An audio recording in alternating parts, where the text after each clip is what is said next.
Welcome back to This is a Commander channel, where this is a Commander channel, and today I'm going to talk about Commander, Tough Rules, and Cool Interactions, episode 49. Today's episode is going to take a look at one of the newly spoiled cards from the upcoming Warhammer 40k Commander product, releasing very soon, and the second I read this new card, I knew that I would have to make this video on it. The new card is called Toxicrene, sorry if I'm pronouncing that wrong, and it is a 2/4 creature for 3 and a green that has Reach and Death Touch, but the real star of the show is its third ability that says all lands have tap to add 1 mana of any color and lose all other abilities. All lands. This is a symmetrical effect. So at first glance, this is a slightly nicer way of doing a Blood Moon or Magus of the Moon effect. You're removing abilities, so lands like Field of the Dead, the Urza lands, and of course those massive mana-making lands like Cabal Coffers, Gaia's Cradle, and Nykthos Shrine to Nyx all just now tap for 1 mana.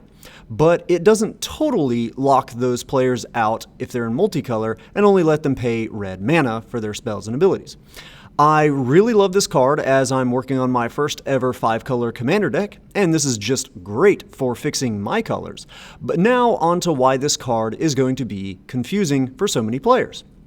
The card that this Toxicrene has a wild interaction with is Ashaya, Soul of the Wild, and she says, Ashaya, Soul of the Wild's power and toughness are each equal to the number of lands you control. And then her second ability is that non-token creatures you control are forest lands in addition to their other types. And it is this second ability which will lead to a lot of confusion. This is a layers scenario, and many players and even judges struggle with understanding the layers system. So I'll explain this as simply as I can. Ashaya's second ability is a type-changing effect, and we can see from Comprehensive Rules 613.1d that this applies in Layer 4. So she will first turn all your non-token creatures into lands. Then, Toxicrene's third ability is a ability-removing effect, and we can see from CR 613.1f that this applies in Layer 6. So after Ashaya's ability applies, we now apply Toxicrene's, which will remove abilities from all of your lands, including your land creatures.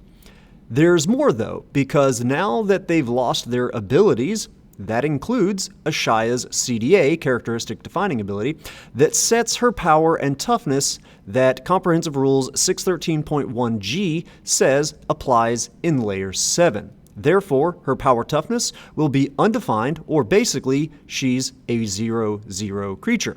So now state-based actions will be checked, and she will die due to having 0 toughness. Now that she's dead, her continuous effect is no longer there to impact the battlefield, and your land creatures will go back to just creatures and therefore regain their abilities. So this is just a really long and complex way of saying that having both Ashaya out and Toxicrene just kills Ashaya.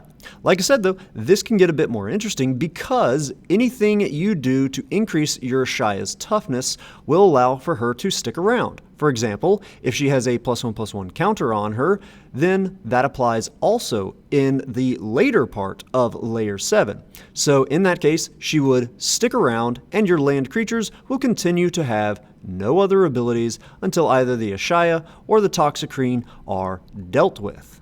Anyhow, that's all I've got for today's episode. As always, I hope that all of you found this video to be entertaining, at least, and I hope that a few of you have even learned something about the crazy rules in this great game of Magic. Have a good one. Ta-ta. Dang layer system always getting in there and confusing people.